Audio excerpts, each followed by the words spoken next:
আল্লাহ সুবহানাহু ওয়া তাআলা আমাদের জন্য অনেক রহমত রেখেছেন, অনেক বরকত রেখেছেন ফেরেশতাদের দ্বারাই।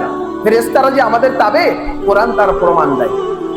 ফজরের নামাজের পর, মাগরিবের নামাজের পর আউযু বিল্লাহিস সামিউল আলিম এই শব্দটা 3 বার পড়তে হবে। কবার পড়তে হবে? আউযু বিল্লাহ। সবাই পড়েন, আউযু বিল্লাহিস সামিউল আলিম মিনাশ শাইতানির রাজিম। এই পর্যন্ত 3 বার পড়তে হবে। তারপরে সূরা হাশরের 3 আয়াত পড়লেন, ওয়াল্লাহুল্লাযী লা ইলাহা ইল্লা হু আলিমুল গায়বি ওয়াশ শাহাদাতি হুয়ার রহমানুর রহিম, ওয়াল্লাহুল্লাযী লা ইলাহা ইল্লা হু আল মালিকুল কুদ্দুসুস সালামুল মুমিনুল মুহাইমিনুল আজিজুল জব্বারুল মুতাকাব্বির সুবহানাল্লাহি আম্মা ইউশরিকুন, ওয়াল্লাহুল খালিকুল বারিউল মুসাওবিরু লাহুল আসমাউল হুসনা ইউসাব্বিহু লাহু মা ফিস সামাওয়াতি ওয়াল আরদ ওয়া হুয়াল আজিজুল হাকীম।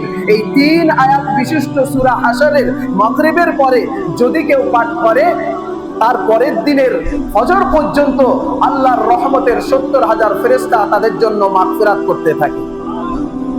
এইরকম ভাবে আবার যদি ফজরে কেউ পড়ে, তো ফজর থেকে মাগরিব পর্যন্ত তার জন্য আল্লাহর 70,000 রহমতের ফেরেশতা তাদের জন্য রহমত আনায়ন করে আর আল্লাহর কাছে মাগফিরাতের জন্য দোয়া করতে থাকে।